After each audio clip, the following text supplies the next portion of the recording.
Hi hello my dear future teachers. അപ്പൊ HSA natural സയൻസിന്റെ ഏറ്റവും പുതിയൊരു ക്ലാസ്സിലേക്ക് എല്ലാവർക്കും സ്വാഗതം. അപ്പൊ ബയോഫെലോയുടെ സ്റ്റുഡൻസ് എല്ലാവരും ക്ലാസ്സിന് വേണ്ടി വെയിറ്റ് ചെയ്തിരിക്കുകയായിരുന്നു. ഞാൻ ആക്ച്വലി ഒരു ബാച്ച് സ്റ്റാർട്ട് ചെയ്യാനുള്ള ഒരു പ്ലാനിലൊക്കെ ആയിരുന്നു. പക്ഷെ നിങ്ങളുടെ ഭാഗത്ത് നിന്ന് റെസ്പോൺസ് വളരെ കുറവായതുകൊണ്ട് തന്നെ ഞാൻ ബാച്ച് റൺ ചെയ്യുന്നില്ല. അഗൈൻ യൂട്യൂബിൽ തന്നെ ക്ലാസ് ഇടാന്ന് വെച്ചു. ഓക്കെ, അപ്പൊ ഞാൻ ഇടയ്ക്ക് എനിക്ക് പറ്റുന്ന രീതിയിൽ നിങ്ങളെ ഹെൽപ്പ് ചെയ്യാൻ പറ്റുന്നത് പോലെ തന്നെ ക്ലാസ്സസ് ഇടുന്നതായിരിക്കും കേട്ടോ. ഓക്കെ, അപ്പൊ നമുക്ക് ഏറ്റവും പുതിയൊരു ക്ലാസ്സിലേക്ക് വോം വെൽക്കം. ഞാൻ ഇന്ന് നിങ്ങളെ പഠിപ്പിക്കാൻ ഉദ്ദേശിക്കുന്ന ടോപ്പിക് എന്ന് പറയുന്നത് നമ്മുടെ മൊഡ്യൂൾ 6 വരുന്ന മോർഫോളജിയിൽ വരുന്ന ഒരു കാര്യമാണ്. ഓക്കെ, സോ നമ്മൾ ഇന്ന് ഡിസ്കസ് ചെയ്യാൻ പോകുന്ന topic is description of various types of leaves. നിങ്ങളുടെ സിലബസിൽ ഇങ്ങനെയായിരിക്കും കൊടുത്തിട്ടുണ്ടാവുക. അതായത് വ്യത്യസ്ത തരം ഇലകളെ കുറിച്ചിട്ടാണ് നമ്മൾ പഠിക്കാൻ പോകുന്നത്, അതായത് morphology. So first of all എനിക്ക് എന്റെ കുട്ടികളോട് ചോദിക്കാനുള്ള ഒരു ചോദ്യം എന്താന്ന് വെക്കുകയാണെങ്കിൽ, വാട്ട് ഇസ് മോർഫോളജി? എന്താണ് മോർഫോളജി എന്ന് പറഞ്ഞാൽ? What is morphology? മോർഫോളജി എന്ന് പറഞ്ഞാൽ പ്രത്യേകിച്ച് ഒന്നുമില്ല, പുറമെ കാണുന്ന ഘടന, അതിനെയാണ് എന്തെന്ന് പറയുക? മോർഫോളജി എന്ന് പറയുന്നത്. ഓക്കെ, സോ മോർഫോളജി എന്ന് പറയുമ്പം പുറമെ കാണുന്ന ഘടന. അപ്പൊ അതായത് നമ്മളിപ്പോ ഒരു ട്രീ കണ്ടു എന്ന് വിചാരിക്കാം. ഓക്കെ, ഒരു ട്രീ കണ്ടു. ഓക്കെ, അപ്പൊ ഒരു ട്രീ കണ്ടപ്പം ഇതാണ് ട്രീ, ഇതിന്റെ സ്റ്റെമ്മ്, ഇവിടെ ഇതിന്റെ ലീഫ് കണ്ടോ?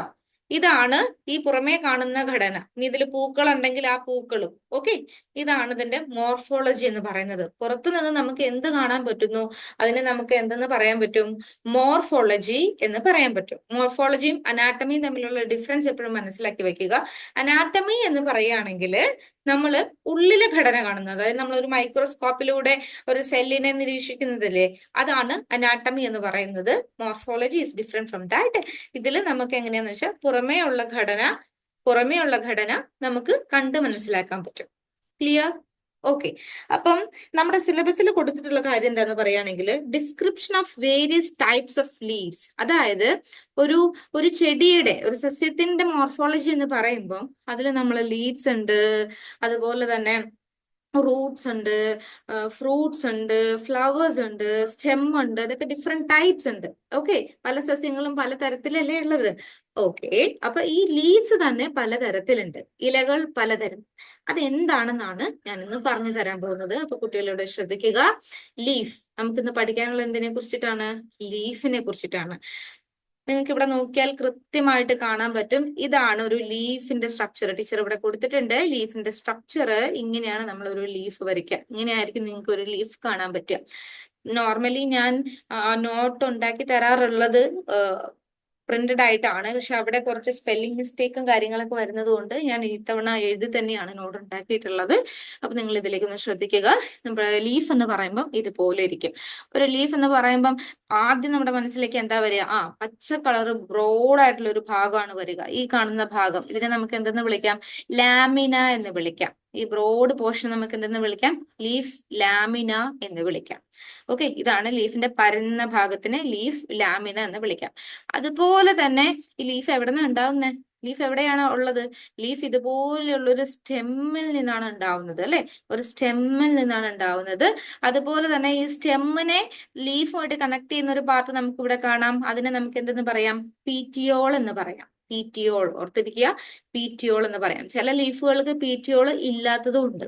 ഓക്കെ, അപ്പൊ നമ്മൾ ലീഫിന്റെ പുറം ഘടന, അതായത് മോർഫോളജി പഠിക്കുന്ന സമയത്ത് നമ്മൾ നോക്കേണ്ട കാര്യങ്ങളാണ്. കാണ്ഡത്തിന്റെ പാർശ്വങ്ങളിൽ വളരുന്ന പരന്ന ഭാഗങ്ങളാണ് എന്തെന്ന് പറയുന്നത്? ഇലകൾ എന്ന് പറയുന്നത്. സോ എന്താണ് മക്കളെ ഇലകൾ എന്ന് പറയുന്നത്? കാണ്ഡത്തിന്റെ പാർശ്വഭാഗങ്ങളിൽ നിന്നും വളരുന്ന പരന്ന ഭാഗങ്ങളെയാണ് നമ്മൾ എന്തെന്ന് പറയാ? ഇലകൾ എന്ന് പറയുന്നത്. ഈ ഇലകളുടെ പ്രത്യേകതകൾ പറയുകയാണെങ്കിൽ, ഇല എന്ന് പറയുന്നത് പല തരത്തിലുണ്ട്. നമുക്ക് അതൊക്കെ ഇനി പഠിക്കാനുണ്ട്. ഇനി നമുക്ക് നോക്കാം എവിടെ നിന്നാണ്, അതായത് കാണ്ഡം എന്ന് പറയുമ്പോൾ സ്റ്റെം ആണ്. എവിടെ നിന്നാണ് ഈ ലീഫ് ഉണ്ടായി വന്നിട്ടുള്ളത്? എവിടെ നിന്നാണ്? ഇവിടെ നിങ്ങൾക്ക് ഇവിടെ കാണാൻ പറ്റുന്നുണ്ടോ? യെസ്, ഈ ഒരു പോർഷനിൽ നിന്നാണ് ഈ ലീഫ് ഇവിടെ ഉണ്ടായി വന്നിട്ടുള്ളത്, അല്ലെ? അതിനെ നമുക്ക് എന്തെന്ന് വിളിക്കാം? നോഡ് എന്ന് വിളിക്കാം. അതായത് ഒരു സസ്യത്തില് ലീഫ് ഉണ്ടായി വരുന്ന ഭാഗത്തിന് നമുക്ക് എന്തെന്ന് പറയാം? നോഡ് അല്ലെങ്കിൽ പർവം എന്ന് വിളിക്കാം. പർവം. ഓക്കെ, നോഡ് അല്ലെങ്കിൽ പർവം, നോഡ് അല്ലെങ്കിൽ പർവം എന്ന് നമുക്ക് വിളിക്കാൻ പറ്റും. ക്ലിയർ ആണല്ലോ? യെസ്, അപ്പൊ ഇത്രയും കാര്യം ഒന്ന് ഓർത്ത് വെക്കുക. മോർഫോളജിയിൽ നമ്മൾ ആദ്യം പഠിക്കാൻ പോകുന്ന ലീഫിനെ കുറിച്ചിട്ടാണ്.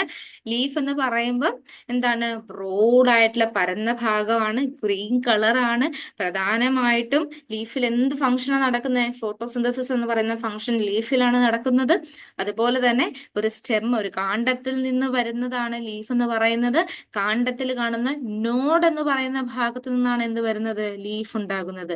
അങ്ങനെയാണെങ്കിൽ മക്കളെ ഇവിടെ നോക്കിക്കേ, ഇവിടെ നിങ്ങൾക്ക് നോഡ് 2-3 കാണാം അല്ലെ?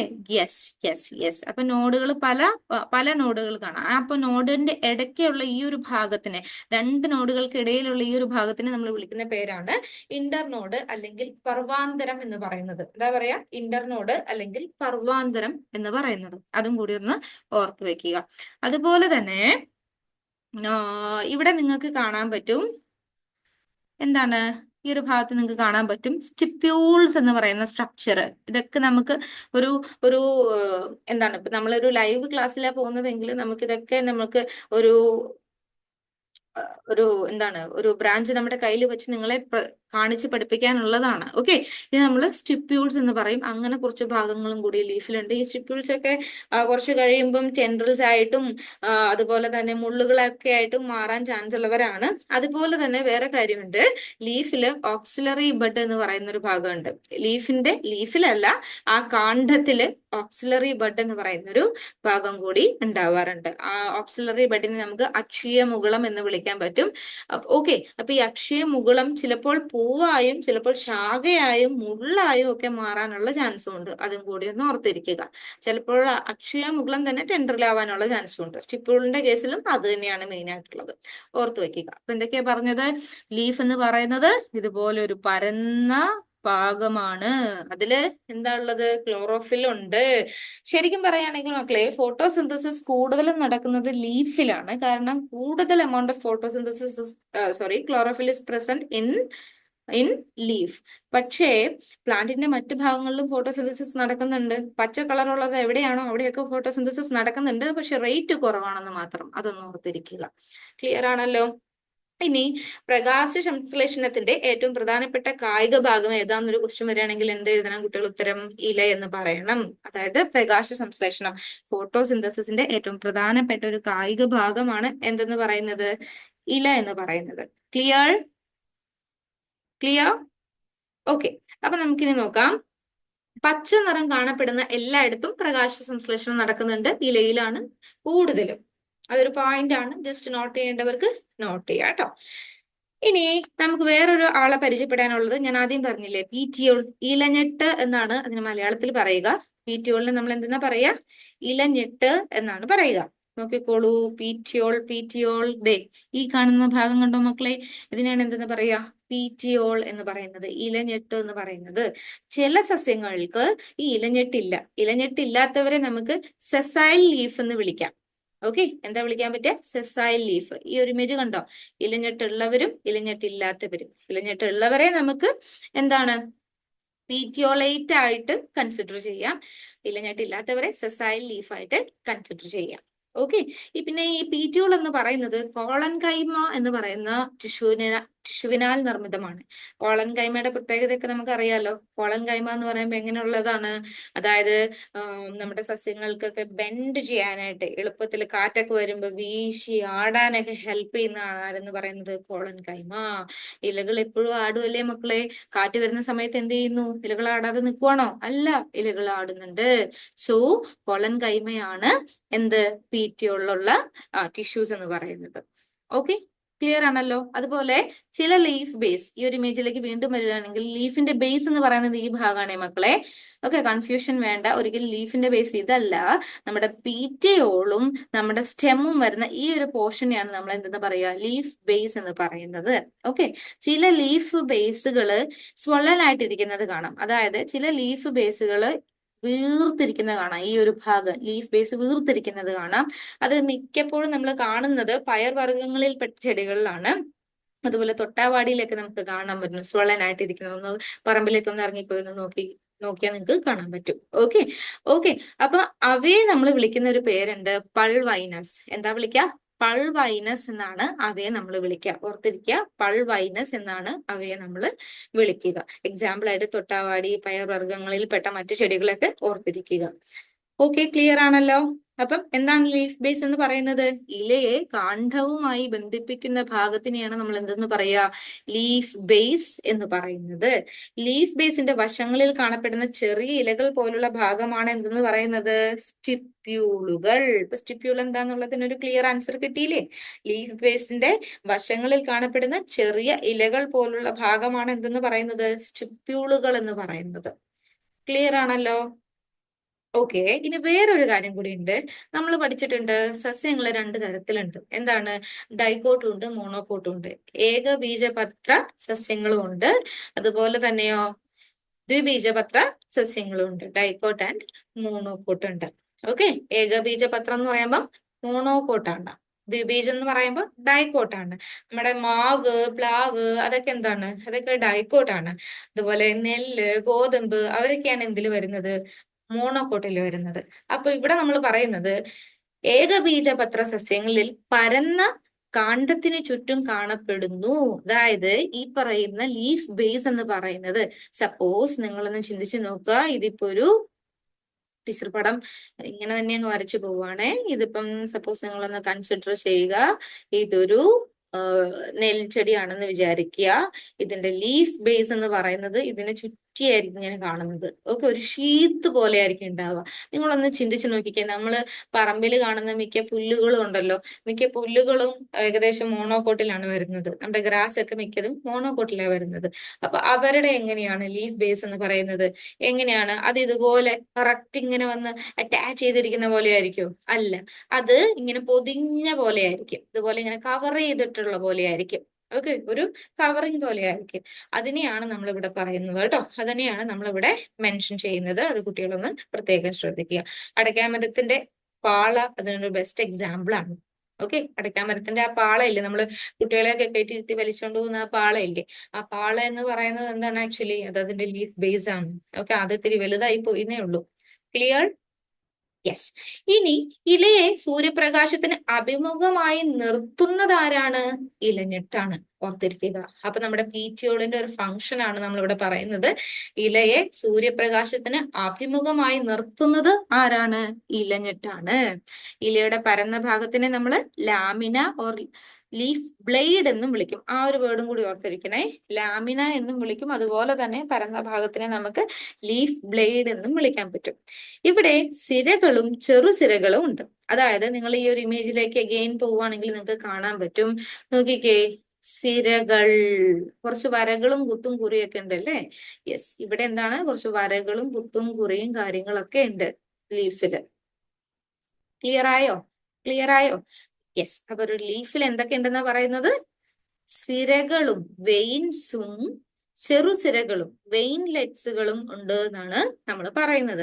ലാമിനയുടെ മധ്യഭാഗത്ത് വ്യക്തമായി കാണുന്ന ഒരു പ്രധാന സിരയുണ്ട്. അതിന്റെ പേരാണ് പ്രധാന സിര. അപ്പൊ നിങ്ങൾ വിചാരിക്കും ഈ ടീച്ചർക്ക് എന്താ ഇത് എന്തോ പറ്റി, പ്രധാന സിരയുണ്ട്, അതിന്റെ പേര് പ്രധാന സിര. അത് അങ്ങനെ തന്നെയാണ് കേട്ടോ. മിഡ് റിബ് എന്നാണ് നമ്മൾ ഇംഗ്ലീഷിൽ പറയാ. കണ്ടോ? അതായത് ഒരു ഇല എടുക്കുകയാണെങ്കിൽ ആ ഇലയുടെ നടുഭാഗത്ത് കാണുന്ന ഈ പ്രധാനപ്പെട്ട പോയിന്റ്, ഈ പ്രധാനപ്പെട്ട സിരേനെ നമ്മൾ വിളിക്കുന്ന പേരാണ് മിഡ് റിബ്. ഓക്കെ, പ്രധാന സിര എന്ന് പറയുന്നത്. ഇനി അതിൽ നിന്നും ചെറിയ ചെറിയ ചെറുസിരകളും പോകുന്നുണ്ട്. കണ്ടോ? ചെറുസിരകളും അതിൽ നിന്നും പോകുന്നുണ്ട്. ഓർത്തിരിക്കുക. ഇനി ഈ പ്രധാന സിരയുടെ ഹെൽപ്പ് എന്താണ്, അല്ലെങ്കിൽ അതിന്റെ ഫംഗ്ഷൻ എന്താണെന്ന് നമ്മൾ നോക്കുക. ഇലകൾക്ക് ദൃഢതയും ആകൃതിയും നൽകാൻ ഇവ സഹായിക്കുന്നു. എന്താണ്? ഇലകൾക്ക് ദൃഢതയും ആകൃതിയും നൽകാൻ. നിങ്ങൾ ജസ്റ്റ് വീട്ടിന്റെ പുറത്തിറങ്ങുക, ഒരു ചെമ്പരത്തിയുടെ ഇല എടുക്കുക, നോക്കുക, നിങ്ങൾക്ക് അവിടെ ഈ പ്രധാന സിരകളും മറ്റു ചെറിയ സിരകളൊക്കെ കാണാൻ പറ്റും. അതാണ് ആ ഇലയ്ക്ക് ഷേപ്പ് കൊടുക്കുന്നത്. ആക്ച്വലി മക്കളെ, നമ്മുടെ ബോഡിയിൽ നമ്മുടെ സ്കെലിട്ടൺ എന്ന് പറയുന്ന അസ്ഥികൂടം എന്ന് പറയുന്നതല്ലേ നമുക്ക് ഈ ഒരു ഷേപ്പ് തരുന്നത്. അതുപോലെ തന്നെയാണ് ഇലകളിലും. ഇലകളില് അവയുടെ ഈ പറയുന്ന പ്രധാന സിരയും മറ്റു ചെറു സിരകളുമാണ് അവർക്ക് എന്ത് കൊടുക്കുന്നത്? അവർക്ക് ഷേപ്പ് കൊടുക്കുന്നത്. ഓക്കെ, അതുപോലെ സംവഹനത്തിൽ സഹായിക്കുന്നതും ഇവരാണ്. വാട്ട് ഈസ് സംവഹനം മക്കളെ? എന്താണ് സംവഹനം എന്ന് പറയുന്നത്? സംവഹനം എന്ന് പറഞ്ഞാൽ പ്രത്യേകിച്ച് വലിയ കാര്യമൊന്നുമില്ല. അതായത് പ്ലാന്റിന്റെ ലീഫിന്റെ ഡിഫറെന്റ് ഭാഗത്തേക്ക് എന്ത് വേണം? വാട്ടറും ചെല്ലണം, ഫുഡും ചെല്ലണം, അവർക്കും ജീവിക്കണ്ടേ? യെസ്. അപ്പൊ ട്രാൻസ്പോർട്ടേഷൻ എന്ന് പറയുന്ന കാര്യമാണ് സംവഹനം. അതിനെ ഹെൽപ്പ് ചെയ്യുന്നത് ആരാണ്? നമ്മുടെ സൈലം ഹെൽപ്പ് ചെയ്യുന്നുണ്ട്. അതുപോലെ തന്നെ വേറെ ആരാണ്? ഫ്ലോയം ഹെൽപ്പ് ചെയ്യുന്നുണ്ട്. സൈലം ആൻഡ് ഫ്ലോയാണ് ഹെൽപ്പ് ചെയ്യുന്നത്, അല്ലെ? സൈലവും ഫ്ലോയും ആണ് സംവഹന കലകൾക്ക് ഉദാഹരണമായിട്ട് വരുന്നത്. സോ അവരെവിടെയാ കാണുന്നത്? അപ്പൊ ലീഫിന്റെ ഏത് ഭാഗത്താണ് സൈലവും ഫ്ലോയും കാണുന്നതെന്ന് ചോദിച്ചാൽ കുട്ടികൾ എന്ത് പറയണം ഉത്തരം? അത് എവിടെയാണ് വരുന്നത്? അത് നമ്മുടെ ഈ പറയുന്ന പ്രധാന സിരകളിലും മറ്റ് ചെറു സിരകളിലുമാണ്. ഓക്കെ, വേറെ ഈ ഭാഗം ഏതെങ്കിലുമൊക്കെ എടുത്താൽ നമുക്കിത് കാണാൻ പറ്റുമോ? സൈലം ഫ്ലോയോ? ഇല്ല. ഈ പറയുന്ന പ്രധാന സിരകളിലും മറ്റു ചെറു സിരകളിലുമാണ് സൈലവും ഫ്ലോയവും നമുക്ക് കാണാൻ പറ്റുക. ഇനി ലാമിനയിൽ സിരകളും ചെറുസിരകളും ക്രമീകരിച്ചിരിക്കുന്നതിനെ പറയുന്ന ഒരു പേരുണ്ട്. അതാണ് സിരാവിന്യാസം, അല്ലെങ്കിൽ നമ്മൾ കേട്ടിട്ടുള്ള പേരാണ് വീനേഷൻ. ഇംഗ്ലീഷ് പറയുകയാണെങ്കിൽ വീനേഷൻ എന്നാണ് നമ്മൾ അതിന്റെ ഒരു ടേം പറയുക. വീനേഷൻ എന്ന് പറഞ്ഞാൽ പ്രത്യേകിച്ച് ഒന്നുമില്ല, the arrangement of veins and veinlets in a leaf. അതായത് ഒരു ലീഫിന്റെ ലാമിനയില് എന്താണ്? സിരകളും ചെറുസിരകളും പ്രധാന സിരയൊക്കെ ക്രമീകരിച്ചിരിക്കുന്നതിനെയാണ്. അതായത് ഇവിടെ കണ്ടോ, ഈ ലീഫിൽ ഇങ്ങനെ അറേഞ്ച് ചെയ്തിരിക്കുന്നതുണ്ടോ പ്രോപ്പർ ആയിട്ട്? ഈ അറേഞ്ച്മെന്റിനെയാണ് നമ്മൾ എന്തെന്ന് പറയുന്നത്? എന്താ പറയാ? എന്താ പറയാ? സിരാവിന്യാസം. മലയാളത്തിലാണെങ്കിൽ സിരാവിന്യാസം, ഇംഗ്ലീഷിലാണെങ്കിൽ വീനേഷൻ. അത്രേ ഉള്ളൂ. ഓക്കെ, ഇനി ലീഫിനെ 3 പാർട്ടായിട്ട് കൺസിഡർ ചെയ്യുകയാണെങ്കിൽ ലീഫിന് ലീഫ് ബേസ് എന്ന് പറയുന്ന ഒരു പോർഷൻ ഉണ്ട്, ലീഫിന്റെ ലാമിന എന്ന് പറയുന്ന ഒരു പോർഷൻ ഉണ്ട്, പീറ്റിയോൾ എന്ന് പറയുന്ന ഒരു പോർഷൻ ഉണ്ട്. ഓക്കെ, എന്താണ്? ലീഫിനെ 3 പാർട്ടായിട്ട് നമ്മൾ കൺസിഡർ ചെയ്യുകയാണെങ്കിൽ ലീഫ് ബേസ് എന്ന് പറയുന്ന ഒരു പോർഷൻ ഉണ്ട്, ലാമിന എന്ന് പറയുന്ന വലിയ ഒരു പരന്ന ഭാഗമുണ്ട്, പീറ്റിയോൾ എന്ന് പറയുന്ന ഭാഗമുണ്ട്, അല്ലെ? നമ്മളൊരു ലീഫ് ഒന്ന് വരച്ചു നോക്കാം. നമുക്കൊരു ലീഫ് ഒന്ന് വരച്ച് പരീക്ഷിച്ച് നോക്കാം, അല്ലെ? യെസ്. ഇങ്ങനെ നമ്മളൊരു ലീഫ് വരയ്ക്കുകയാണെങ്കിൽ ഈ കാണുന്നതാണ് അതിന്റെ ലാമിന എന്ന് പറയുന്നത്. ഇതാണ് അതിന്റെ ലാമിന എന്ന് പറയുന്നത്. ഈ കാണുന്നത് അതിന്റെ പീറ്റിയോളാണ്. പീറ്റിയോൾ അല്ലെങ്കിൽ ഇലഞ്ഞെട്ട് എന്ന് പറയുന്നത്. ഇവിടെ ഈ കാണുന്നതാണ് അതിന്റെ ബേസ് എന്ന് പറയുന്നത്. ക്ലിയർ ആണോ അത്രയും കാര്യങ്ങൾ കുട്ടികൾക്ക്? ഓക്കെ അല്ലേ? യെസ്. അപ്പൊ ഈ 3ആയിട്ട് നമുക്ക് എന്താണ് ക്ലാസിഫൈ ചെയ്ത് പഠിക്കാൻ എളുപ്പത്തിൽ പറയാന്നുള്ളതാണ്. ഈ ലീഫ് ബേസിനെ വിളിക്കുന്ന മറ്റ് പേരുകളുണ്ട്, അത് നിങ്ങളൊന്ന് അറിഞ്ഞിരിക്കണം. ആ മറ്റ് പേരുകൾ എന്തൊക്കെയാണ്? ലീഫ് ബേസിനെ വിളിക്കുന്ന മറ്റൊരു പേരാണ് ഹൈപ്പോപോഡിയം. എന്താണ്? ഹൈപ്പോപോഡിയം. ലീഫ് ബേസിനെ വിളിക്കുന്ന മറ്റൊരു പേരാണ് ഹൈപ്പോപോഡിയം. പീറ്റിയോളിനെ വിളിക്കുന്ന മറ്റൊരു പേരുണ്ട് മീസോപോഡിയം എന്നാണ്. അതുപോലെ തന്നെ ലാമിനെ വിളിക്കുന്ന മറ്റൊരു പേരുണ്ട്, ദാറ്റ് ഈസ് എപ്പിപോഡിയം. ഓർത്തിരിക്കുക കേട്ടോ. അതുപോലെ മിക്ക ലീഫുകളുടെ അറേഞ്ച്മെന്റ് എന്ന് പറയുന്നത് ആക്രോപെറ്റൽ ഓർഡർ ആണ്. ആക്രോപെറ്റൽ എന്ന് വെച്ചാൽ പ്രത്യേകിച്ച് വലിയ കഥയൊന്നുമില്ല. അതായത് ഓൾഡർ ലീഫ് എപ്പോഴും ബേസിലായിരിക്കും. ഓക്കെ, ബേസിൽ ജോസഫിന്റെ കാര്യമല്ല ഞാൻ പറയുന്നത്, ഇലകളുടെ കാര്യമാണ്. ഓൾഡർ ലീഫ് എപ്പോഴും എവിടെയാണ്? ബേസിലായിരിക്കും ഉണ്ടാവുക. അതുപോലെ യങ്ങർ ലീഫ് എവിടെയായിരിക്കും? എൻഡ് പോർഷനിലായിരിക്കും ഉണ്ടാവുക. അതിനാണ് നമ്മൾ എന്തെന്ന് പറയുക? ആക്രോപെറ്റൽ ഓർഡർ എന്ന് പറയുന്നത്. അതും കൂടി ഒന്ന് ഓർത്തിരിക്കുക. ക്ലിയർ ആണല്ലോ? അപ്പം ലീഫിന്റെ അറേഞ്ച്മെന്റ് നിങ്ങൾ മിക്ക പ്ലാന്റ്സിലേക്ക് നോക്കിയാൽ നിങ്ങൾക്ക് ഈ ഒരു അറേഞ്ച്മെന്റ് ആണ് മെയിൻ ആയിട്ടും കാണാൻ പറ്റുക. ഇത് ഈ പറഞ്ഞ ആക്രോപെറ്റൽ ഓർഡർ അല്ലെങ്കിൽ ആക്രോപെറ്റൽ സെസഷൻ എന്ന് പറയുന്നത് നിങ്ങൾക്ക് വേറെ സ്ഥലത്തും കേൾക്കാൻ പറ്റും. അതായത് നമ്മൾ ഇൻഫ്ലോറസൻസ് പൂങ്കുലകളുടെ കാര്യങ്ങൾ പഠിക്കുന്ന സമയത്തും നമുക്ക് ആക്രോപെറ്റല് എന്നൊക്കെ പറഞ്ഞിട്ട് നമുക്ക് കുറച്ച് കാര്യങ്ങൾ പഠിക്കാനുണ്ട്. ഓക്കെ, അപ്പൊ നിങ്ങൾ ഇതൊന്ന് ആലോചിച്ച് വെക്കുക. ആക്രോപെറ്റൽ എന്ന് പറയുകയാണെങ്കിൽ ഓൾഡർ ആയിട്ടുള്ളവര് ബേസിൽ വന്ന് നിൽക്കും. ഓക്കെ, യങ്ങർ ആയിട്ടുള്ളവര് ഏറ്റവും മുകളിൽ വന്ന് നിൽക്കും. നിങ്ങളുടെ വീട്ടിൽ തന്നെയാണെങ്കിൽ നിങ്ങളൊന്ന് ചിന്തിച്ചു നോക്കിക്കേ, നിങ്ങളുടെ വീട്ടില് യങ്ങർ ആയിട്ട് നിങ്ങൾക്ക് ഒരു കൊച്ചനീത്തി ഉണ്ടെങ്കിൽ നിങ്ങളുടെ അച്ഛനും അമ്മയും കുറച്ചുകൂടി ടേക്ക് കെയർ ചെയ്യുന്നത് കൊച്ചനീത്തിനെ ആയിരിക്കില്ലേ? നിങ്ങൾ കുറച്ചുകൂടി മെച്ചുവേർഡ് ആയിട്ട് നിങ്ങൾ എന്ത് ചെയ്യും? നിങ്ങൾക്ക് മെച്ചുവേർഡ് ആയിട്ട് നിങ്ങൾ നിങ്ങളുടെ കാര്യങ്ങളൊക്കെ തനിയെ ചെയ്യും. പക്ഷെ ഇവരുടെ കാര്യങ്ങളൊക്കെ എന്താണ്? വീട്ടുകാർ കുറച്ചുകൂടി കൺസിഡർ ചെയ്യും. അത് തന്നെ ഇവിടെ ചിന്തിച്ചാൽ മതി. ഓക്കെ, അതുപോലെ തന്നെ ഇലയുടെ ഫംഗ്ഷൻ എന്തൊക്കെയാ വരുന്നത്? ഫോട്ടോസിന്തസിസ് നമ്മൾ പറഞ്ഞിരുന്നു.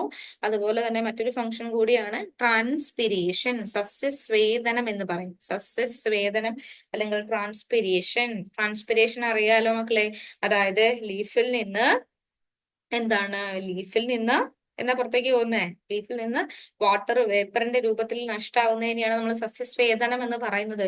ലീഫിലെ സ്റ്റൊമാറ്റ വഴിയാണ് ഈ പറയുന്ന പ്രോസസ്സ് നടക്കുന്നത്. അതൊക്കെ ഒന്ന് ഓർത്തിരിക്കുക കേട്ടോ. ക്ലിയർ ആണല്ലോ? ഇനി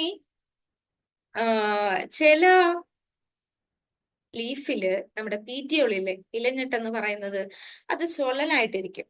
അതായത് പീറ്റിയോള് തന്നെ പലതരത്തിലുണ്ട്. ഓക്കെ, ഈ പീറ്റിയോൾ എന്ന് പറയുന്ന ഈ ചേട്ടൻ തന്നെ പലതരത്തിലുണ്ട്.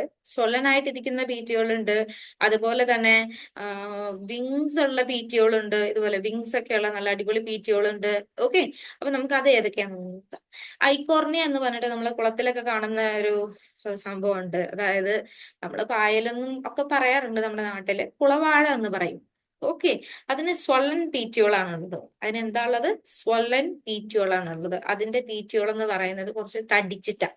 അതിന്റെ പീറ്റിയോൾ എന്ന് പറയുന്നത് കുറച്ച് തടിച്ചിട്ടാണ്. ക്ലിയർ ആണല്ലോ? സാധാരണ നമ്മള് പീറ്റിയോൾ കാണുമ്പോൾ ഇതുപോലെ നീണ്ട പീറ്റിയോളല്ലേ കണ്ടിട്ടുള്ളൂ. പക്ഷെ ഈ പറയുന്ന ഐക്കോർണിയയുടെ, ഗൂഗിളിലൊക്കെ പോയി സെർച്ച് ചെയ്താൽ നിങ്ങൾക്ക് കിട്ടും, ഐക്കോർണിയയുടെ പീറ്റിയോൾ എന്ന് പറയുന്നത് കുറച്ച് തടിച്ചിട്ടാ. ഓക്കെ, ഇനി നമ്മൾ നാരങ്ങയുടെ കേസിലേക്ക് വരികയാണെങ്കിൽ, നാരങ്ങയുടെ ഇല ആരെങ്കിലും ഒക്കെ കണ്ടിട്ടുണ്ടോ? കാണാൻ വളരെ സാധ്യത കുറവാണ്. എന്റെ വീട്ടിലൊക്കെ പണ്ടുണ്ടായിരുന്നു. നാരങ്ങയുടെ ഇല എന്ന് പറയുമ്പം അതിന്റെ പീറ്റുകൾ എന്ന് പറയുന്നത് വിങ്ഡ് പീറ്റുകളാണ്. കണ്ടോ? കണ്ടോ? നിങ്ങൾ ഈ കാണുന്ന ഇമേജിലേക്ക് ഒന്ന് ശ്രദ്ധിച്ചു നോക്കിക്കേ. ഈ കാണുന്നതാണ് അതിന്റെ പീറ്റിയോൾ പോർഷൻ, ഈ കാണുന്നതാണ് അതിന്റെ പീറ്റിയോൾ പോർഷൻ. ആ പീറ്റിയോൾ പോർഷനിൽ എന്താണ് ഇതുപോലെ ഇങ്ങനെ ചെറുതുപോലെ വിങ്സ് പോലെ വന്നിട്ടുണ്ട്. അപ്പൊ വിങ്ഡ് പീറ്റിയോളും ഉണ്ട്. ആ കാര്യങ്ങളും കൂടിയൊക്കെ ഒന്ന് ഓർത്തിരിക്കുക. ഓക്കെ, അപ്പം എല്ലാ ലീഫിനും എന്തുണ്ടാവണമെന്നില്ല? സ്റ്റിപ്യൂൾ ഉണ്ടാവണമെന്നില്ല. അതുപോലെ സ്റ്റിപ്യൂൾ ഉള്ള ഒരു ഫാമിലി കൂടി പരിചയപ്പെടുത്തി തരാം. That is Fabaceae family. പയറ് വർഗത്തിൽപ്പെട്ട ഫാമിലിയെ നമുക്ക് ഫാബേസിയ ഫാമിലി എന്ന് പറയാൻ പറ്റും. ഇതില് സ്റ്റിപ്യൂളുകൾ കാണപ്പെടുന്നുണ്ട്. ക്ലിയർ ആണല്ലോ? ക്ലിയർ ആണല്ലോ? ഓക്കെ, ഇനി സ്റ്റിപ്യൂൾ ഇല്ലാത്ത ലീഫ് ആണെങ്കിൽ നമ്മൾ അതിനെ വേറൊരു പേരും കൂടി വിളിക്കാറുണ്ട്. അതും കൂടി നോക്കുക. എക്സ് സ്റ്റിപ്പുലേറ്റ് ലീഫ് എന്നാണ് വിളിക്കുക. ഓക്കെ, സ്റ്റിപ്യൂൾ ഉള്ള ലീഫിനെ നമുക്ക് സ്റ്റിപ്പുലേറ്റ് ലീഫ് എന്നും, സ്റ്റിപ്യൂൾ ഇല്ലാത്ത ലീഫിനെ നമുക്ക് എക്സ് സ്റ്റിപ്പുലേറ്റ് ലീഫ് എന്നും വിളിക്കാനായിട്ട് പറ്റും. ഇത്രയും കാര്യങ്ങൾ ഓർത്തിരിക്കുക. ഇതൊക്കെയാണ് നമ്മുടെ ലീഫുമായിട്ട് വരുന്ന പ്രധാനപ്പെട്ട കണക്ട് ചെയ്ത് വരുന്ന കാര്യങ്ങൾ.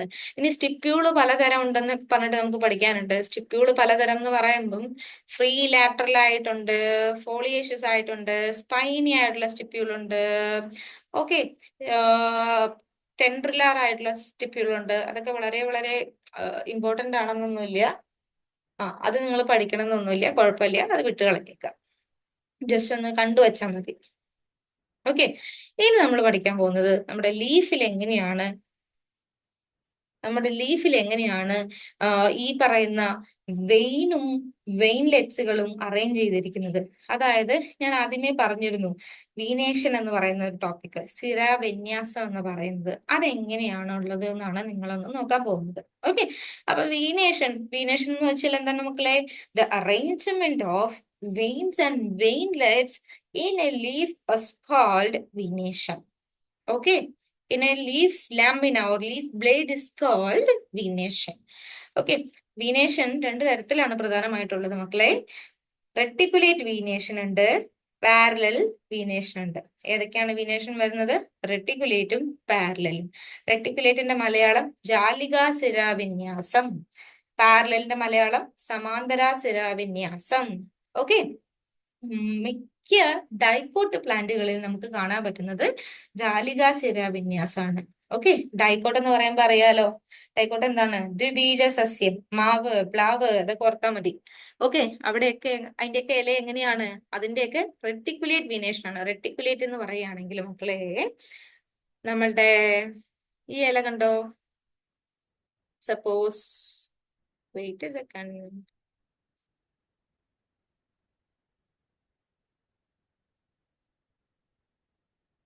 ഇങ്ങനെ ഒരു ഇല ടീച്ചർ വരച്ചു എന്ന് വിചാരിക്കുക. ഇങ്ങനെ ഒരു ഇല ഞാൻ വരച്ചു. അതിന്റെ വെയിനുകള് അവർക്ക് തോന്നിയ വണ്ണം പോയിക്കാണ്. ഓക്കെ, തോന്നിയ എണ്ണം പോയി, അവിടെ നിന്ന് വീണ്ടും വന്നു. ഒരു നെറ്റ്വർക്ക് പോലെ ഫോം ചെയ്തേക്കാണ്. ഓക്കെ, വലക്കണ്ണികൾ പോലെ ഫോം ചെയ്തേക്കാണ്. അങ്ങനെയാണെങ്കിൽ നമ്മൾ അതിനെ എന്താ വിളിക്കുന്നതെന്ന് അറിയാമോ? എന്താ വിളിക്കുക? റെട്ടിക്കുലേറ്റ് അല്ലെങ്കിൽ ജാലികാ സിരാ വിന്യാസം. അതായത് വെയിനും വെയിൻലെറ്റുകളും മിഡ്രിബ് നേരെ നേരെ തന്നെ അങ്ങ് പോവും. മിഡ്രിബ് നേരെ തന്നെ അങ്ങ് പോവും. അതല്ലാതെ ബാക്കിയുള്ളവർ എന്ത് ചെയ്യുന്നു വെക്കുകയാണെങ്കിൽ പല രീതിയിൽ അറേഞ്ച് ചെയ്യും. അതിനെ നമുക്ക് ജാലികാ സിരാ വിന്യാസം അല്ലെങ്കിൽ റെട്ടിക്കുലേറ്റ് പിന്നെ വീനേഷൻ എന്നൊക്കെ വിളിക്കാൻ പറ്റും. അത് തന്നെ വീണ്ടും രണ്ട് ടൈപ്പ് ഒക്കെ ഉണ്ട്. യൂണിക് കോസ്റ്റേറ്റ് റെട്ടിക്കുലേറ്റ് വീനേഷൻ ഉണ്ട്, മൾട്ടി കോസ്റ്റേറ്റ് റെട്ടിക്കുലേറ്റ് വീനേഷൻ ഉണ്ട്. യൂണിക് കോസ്റ്റേറ്റ് എന്ന് പറയുകയാണെങ്കിൽ ഇങ്ങോട്ട് നോക്കിക്കേ, ഓൺലി വൺ മിഡ്രിബ് മാത്രമേ ഉള്ളൂ. കണ്ടോ, നടുക്ക് ഒരു മിഡ്രിബ് മാത്രമേ ഉള്ളൂ. ബാക്കിയുള്ളവരൊക്കെ കണ്ടോ ഇതുപോലെ ഇങ്ങനെ ഇങ്ങനെ അറേഞ്ച് ചെയ്തിരിക്കും. ഓക്കെ, അതാണ് നമ്മൾ യൂണിക് കോസ്റ്റേറ്റിന്റെ കേസ് പറയുന്നത്. ക്ലിയർ ആണോ മക്കളെ? എന്തെങ്കിലും ഡൗട്ട്സോ കാര്യങ്ങളോ ആർക്കെങ്കിലും ഉണ്ടോ? ഡൗട്ട്സോ കാര്യങ്ങളോ ഒക്കെ ഉണ്ടെങ്കിൽ കമ്മ്യൂണിറ്റിയിൽ ജസ്റ്റ് ഒന്ന് കമന്റ് ചെയ്യുക കേട്ടോ. ഓക്കെ, സോ സിരാ വിന്യാസത്തില് റെട്ടിക്കുലേറ്റ് വീനേഷൻ ആണ് നമ്മൾ പറയുന്നത്. റെട്ടിക്കുലേറ്റില് യൂണിക് കോസ്റ്റേറ്റ് മൾട്ടി കോസ്റ്റേറ്റ് എന്ന് പറയുന്നുണ്ട്. യൂണിക് കോസ്റ്റേറ്റ് എന്ന് പറയുകയാണെങ്കിൽ മിഡ്രിബ് എന്ന് പറയുന്നത് ഒറ്റൊരു മിഡ്രിബേ ഉണ്ടാവുള്ളൂ. ഒറ്റൊരു മിഡ്രിബേ ഉണ്ടാവുള്ളൂ. ആ മിഡ്രിബിൽ നിന്ന് ഇതുപോലെ മറ്റ് ചെറു സിരകള് അറേഞ്ച് ചെയ്തിട്ടുണ്ടാവും. ഓക്കെ, ഇതാണ് റെട്ടിക്കുലേറ്റ് വീനേഷൻ എന്ന് പറയുന്നത്. Okay, unicostate reticulate venation. ഇനി ഇത് ഹയർ ലെവലിലുള്ളതാണ് കേട്ടോ. ഈ ഇങ്ങനെയുള്ള കാര്യങ്ങളൊക്കെ ഇതൊക്കെ നമുക്ക് ചോദ്യം പ്രതീക്ഷിക്കാവുന്നതാണ്. അടുത്തത് മൾട്ടി കോസ്റ്റേറ്റ് ആണ്. മൾട്ടി കോസ്റ്റേറ്റ് എന്ന് പറയുമ്പോൾ ഇവിടെ നിങ്ങൾ നോക്കിക്കേ, ഇവിടെ ഒറ്റ ഒരു മിഡ്രിബേ ഉള്ളെങ്കിൽ മൾട്ടി കോസ്റ്റേറ്റിൽ എങ്ങനെയാണ്? ഒരുപാട് മിഡ്രിബുകൾ ഉണ്ട്. കണ്ടോ, മിഡ്രിബുകള് ഒന്നിൽ കൂടുതലുണ്ട്. അതിൽ നിന്നൊക്കെ എന്ത് പോകുന്നുണ്ട്? ചെറിയ ചെറിയ സിരകളും പോകുന്നുണ്ട്. അതിനെയാണ് മൾട്ടി കോസ്റ്റേറ്റ് എന്ന് പറയുന്നത്. ഈ മൾട്ടി കോസ്റ്റേറ്റിനെ വീണ്ടും നമുക്ക് ഡിവൈഡ് ചെയ്യാം. ഓ, നിങ്ങൾ വിചാരിക്കുക എന്റെ ടീച്ചറെ ഇത്രയൊക്കെ പഠിപ്പിച്ചത് പോരെയെന്ന്. നിങ്ങൾ ടെൻഷൻ ഒന്നും ആവണ്ട, നമുക്ക് സിമ്പിൾ ആയിട്ട് പഠിക്കാം. ഈ മൾട്ടി കോസ്റ്റേറ്റിനെ വീണ്ടും നമുക്ക് ഡിവൈഡ് ചെയ്യാം ഡൈവേർജന്റ് ആൻഡ് കൺവേർജന്റ് എന്ന്. അത് വലിയ കാര്യമൊന്നുമില്ല കുട്ടികളെ. ഡൈവേർജന്റ് എന്ന് പറയുകയാണെങ്കിൽ എങ്ങനെയായിരിക്കും? ഡൈവേർജന്റിന്റെ മീനിങ് എന്താ? ഡൈവേർജന്റിന്റെ മീനിങ് എന്താ മക്കളെ? പരസ്പരം പിരിഞ്ഞു പോവുക, ആ ഒരു ടേം അല്ലേ വരുന്നത്. കൺവേർജന്റ് ആണെങ്കിലോ കൂട്ടിയോജിക്കുക. ഓക്കെ, അപ്പം ഈ പറയുന്ന മിഡ്രിബുകളെല്ലാം കൂട്ടിയോജിക്കുന്നവയാണെങ്കിൽ അതിനെ നമുക്ക് എന്തെന്ന് വിളിക്കാം? ഡൈവേർജന്റ് എന്ന് വിളിക്കാം. അത് പിരിഞ്ഞു പോകുന്നവരാണെങ്കിൽ, അതായത് സെപ്പറേറ്റ് ആയിട്ട് മിഡ്രിബ് ഇങ്ങനെ പിരിഞ്ഞു പിരിഞ്ഞു പോകുന്നവരാണെങ്കിൽ അതിനെ എന്തെന്ന് വിളിക്കാം? ഡൈവേർജന്റ് ആയിട്ടുള്ളവരെന്ന് വിളിക്കാം. ഓക്കെ, അപ്പം നമ്മൾ എന്താ പഠിച്ചത്? സിരാവിന്യാസം വീനേഷനില്, റെട്ടിക്കുലേറ്റ് വീനേഷനില്, ജാലിക സിരാ വിന്യാസത്തില് യുണീക് കോസ്റ്റേറ്റും ഉണ്ട്, മൾട്ടി കോസ്റ്റേറ്റും ഉണ്ട് ജാലിക സിരാ വിന്യാസം. ഓക്കെ, യുണീക് കോസ്റ്റേറ്റ് അറിയാലോ, ഓൺലി വൺ മിഡ്രിബ് മാത്രമേ ഉള്ളൂ. അത് ഓർത്ത് വെക്കുക. ഓക്കെ, ഒരു നെറ്റ്വർക്ക് പോലെയാണ് ഇവരുടെ ലീഫ് വെയിൻലെറ്റ്സിന്റെ അറേഞ്ച്മെന്റ് എന്ന് പറയുന്നത്. മൾട്ടി കോസ്റ്റേറ്റിന്റെ കേസ് പറയുകയാണെങ്കിൽ അത് എങ്ങനെയാണ്? ഒന്നിലധികം മിഡ്രിബുകളുണ്ട്. അത് കൂടാതെ തന്നെ ഈ മിഡ്രിബുകള് എന്താണ്? രണ്ട് രീതിയിൽ അതിന്റെ അറേഞ്ച്മെന്റ് നമുക്ക് വീണ്ടും ക്ലാസിഫൈ ചെയ്യാം. അതാണ് എന്താണ്? Multi cos theta, ഡൈവേർജന്റും കൺവേർജന്റും. കൺവേർജന്റ് എന്ന് പറയുകയാണെങ്കിൽ മിഡ്രിബുകളെല്ലാം ഒരേ പോയിന്റിലേക്കാണ് വരുന്നതെങ്കിൽ അതിനെന്തെന്ന് പറയാം? നമുക്ക് കൺവേർജന്റ് എന്ന് പറയാം. വ്യത്യസ്ത പോയിന്റുകളിലേക്കാണ് പോകുന്നതെങ്കിൽ അതിനെ ഡൈവേർജന്റ് എന്ന് പറയാം. ഡൈവേർജന്റിന്റെ എക്സാമ്പിൾ പഠിച്ചു വെക്കുക, കോട്ടൺ ആൻഡ് കുക്കുർബിറ്റ് ആണ് വരുന്നത്. കൺവേർജന്റിന്റെ എക്സാമ്പിൾ പഠിച്ചു വെക്കുക, ചെമ്പരത്തിയാണ് മെയിൻ ആയിട്ട് വരുന്നത്. ക്ലിയർ? ഓക്കെ, ഇതുപോലെ തന്നെ നമ്മുടെ പാരലൽ വീനേഷനിലും ഉണ്ട്. ഓക്കെ, അപ്പൊ ഇലകൾ പലതരമാണ് ഉള്ളത്. ഇപ്പൊ നിങ്ങൾ മനസ്സിൽ മാവിന്റെ ഒക്കെ ഇല ആലോചിക്കുക. അതൊക്കെ ഏതാണ്? മാവ് ഏതിന്റെയാണ് എക്സാമ്പിള്? വേഗം ഒന്ന് കമന്റ് ചെയ്തേ. മാവ് ഏതിന്റെ എക്സാമ്പിൾ ആണ്? മാവ് ഏതിന്റെയാണ്? റെട്ടിക്കുലേറ്റ് വീനേഷന്റെ എക്സാമ്പിൾ ആണ്. ക്ലിയർ ആണല്ലോ? യെസ്, ഓർത്തിരിക്കുക കേട്ടോ. പാരലൽ വീനേഷൻ എന്ന് പറയുമ്പോൾ ഇത്രയേ ഉള്ളൂ മക്കളെ. അതായത് നമ്മുടെ സമാന്തര സിരാവിന്യാസം ആയിരിക്കും. അതിന്റെ മലയാളത്തിൽ പറയുകയാണെങ്കിൽ സമാന്തര സിരാവിന്യാസം എന്നാണ് പാരലൽ വീനേഷനെ നമ്മൾ പറയുന്നത്. പ്രധാനമായിട്ടും മോണോകോട്ട് സസ്യങ്ങളിലാണ് നമുക്ക് പാരലൽ വീനേഷൻ അല്ലെങ്കിൽ സമാന്തര സിരാവിന്യാസം കാണാൻ പറ്റുക. അതായത് എങ്ങനെയാണ്? ഇങ്ങനെ പാരലലി അറേഞ്ച് ചെയ്തു പോകുന്ന ടൈപ്പാണ് ഈ ഒരു വീനേഷൻ എന്ന് പറയുന്നത്. ഇതും രണ്ട് തരത്തിലുണ്ടെന്ന് പറഞ്ഞ് നമുക്ക് ആ രണ്ട് തരം പഠിക്കാനുണ്ട്. യുണീക് കോസ്റ്റേറ്റും ഉണ്ട്, മൾട്ടി കോസ്റ്റേറ്റും ഉണ്ട്. എന്തൊക്കെയുള്ളത് മക്കളെ? യൂണികോസ്റ്റേറ്റ് സമാന്തര സിര വിന്യാസം ഉണ്ട്, മൾട്ടി കോസ്റ്റേറ്റ് സമാന്തര സിര വിന്യാസം ഉണ്ട്. ഓക്കെ, യൂണികോസ്റ്റേറ്റ് എന്ന് പറയുകയാണെങ്കിൽ എന്താണ്? യൂണികോസ്റ്റേറ്റ് എന്താണ്? നമ്മുടെ ആദ്യം നമ്മൾ റെറ്റിക്കുലേറ്റ് പറഞ്ഞതുപോലെ തന്നെ യൂണികോസ്റ്റേറ്റ് എന്താ? ഒരേ ഒരു മിഡ്രിപ്പ് മാത്രമേ ഉണ്ടാവുള്ളൂ അല്ലെ? ഒരേ ഒരു മിഡ്രിപ്പ് മാത്രമേ ഉണ്ടാവുള്ളൂ. നമ്മുടെ വാഴയിലും ഇഞ്ചിയിലൊക്കെ കാണുന്നത് യൂണികോസ്റ്റേറ്റ് ആണ്. ഓക്കെ, മൾട്ടി കോസ്റ്റേറ്റ് എന്ന് പറഞ്ഞാലോ മിഡ്രിപ്പുകള് ഒരുപാട് ഉണ്ടാവും, പക്ഷെ അവരെല്ലാരും പാരലൽ ആയിരിക്കും, ഒരിക്കലും കൂട്ടിമുട്ടില്ല, ഇങ്ങനെ പാരലലി പോയിക്കോളും. മനസ്സിലായല്ലോ? ഓക്കെ, ഇനി അതിലും ഉണ്ട് കുട്ടികളെ കൺവേർജന്റും ഡൈവേർജന്റ് ഒക്കെ. അതില് കൺവേർജന്റും ഡൈവേർജന്റും അതിലും വരുന്നുണ്ട്. ഡൈവേർജന്റിന്റെ എക്സാമ്പിൾ രണ്ടെണ്ണം പഠിച്ചു വെക്കുക. ഫാൻ പാം എന്ന് പറയുന്നതും അതുപോലെ നമ്മുടെ തെങ്ങിന്റെ ലീഫ്. മൾട്ടി കോസ്റ്റേറ്റ് ഡൈവേർജന്റിന്റെ ഒരു എക്സാമ്പിൾ ആണ് എന്തെന്ന് പറയുന്നത്? നമ്മുടെ തെങ്ങിന്റെ ലീഫ് എന്ന് പറയുന്നത്. തെങ്ങിന്റെ ലീഫ് എന്ന് പറയുമ്പോൾ എങ്ങനെയാ വരുന്നത്? തെങ്ങിന്റെ ലീഫ് എന്ന് പറയുമ്പോൾ ഇങ്ങനെ വന്നിട്ട് നിറയെ നിറയെ നിറയെ നിറയെ ശാഖകളായിട്ട് ഇങ്ങനെ പോവല്ലേ ചെയ്യുന്നത്? ഡൈവേർജ് ചെയ്ത് പോവുക ചെയ്യുന്നത്. സോ അത് എന്തിന് എക്സാമ്പിൾ ആണ്? പാരലൽ വീനേഷനിലെ മൾട്ടി കോസ്റ്റേറ്റ് ഡൈവേർജന്റിന് എക്സാമ്പിൾ ആണ്. അതിന്റെ കുട്ടികളൊന്ന് ഓർത്തിരിക്കുക. ഇനി ഇലകൾ പലതരം. ഇലകൾ പലതരം എന്ന് പറയുമ്പോൾ വിവിധ തരം ഇലകൾ ഏതൊക്കെയാന്ന് നിങ്ങളൊന്ന് ആലോചിച്ച് നോക്കിക്കേ. ഏതൊക്കെയാണ്? സിമ്പിൾ ലീഫ് ഉണ്ട്, കോമ്പൗണ്ട് ലീഫ് ഉണ്ട്. ഇലകൾ രണ്ട് തരത്തിലാണ് കുട്ടികളെ ഉള്ളത്, simple and compound leaf. Okay, simple and compound leaf. അപ്പൊ നമുക്ക് ഇന്നത്തെ ക്ലാസ് ഇവിടെ വെച്ചൊന്ന് വൈൻഡപ്പ് ചെയ്താലോ? ബാക്കി ഇലകൾ പലതരം എന്നുള്ള ഭാഗം നമുക്ക് നെക്സ്റ്റ് ക്ലാസ്സിൽ ഡിസ്കസ് ചെയ്യാം. ഓക്കെ, അപ്പൊ എന്റെ കുട്ടികള് ഇത്രയൊന്ന് പഠിച്ച് ക്ലിയർ ആക്കിക്കൊണ്ട് വരിക. ബാക്കി നമുക്ക് നെക്സ്റ്റ് ക്ലാസ്സിൽ ഡിസ്കസ് ചെയ്യാം. So thank you so much all of you for watching this class. അപ്പം എല്ലാവർക്കും എന്താണ് നല്ല രീതിയിൽ പഠിച്ച് നല്ല മാർക്ക് വാങ്ങാൻ ഹെൽപ്ഫുൾ ആവട്ടെ എന്റെ ക്ലാസ് എന്ന് ഞാൻ ആശംസിക്കുന്നു. ഓക്കെ, നിങ്ങൾ കൂട്ടുകാർക്ക് ഷെയർ ചെയ്ത് കൊടുക്കുക, അതുപോലെ തന്നെ ചാനൽ സബ്സ്ക്രൈബ് ചെയ്യുക. Okay, thank you.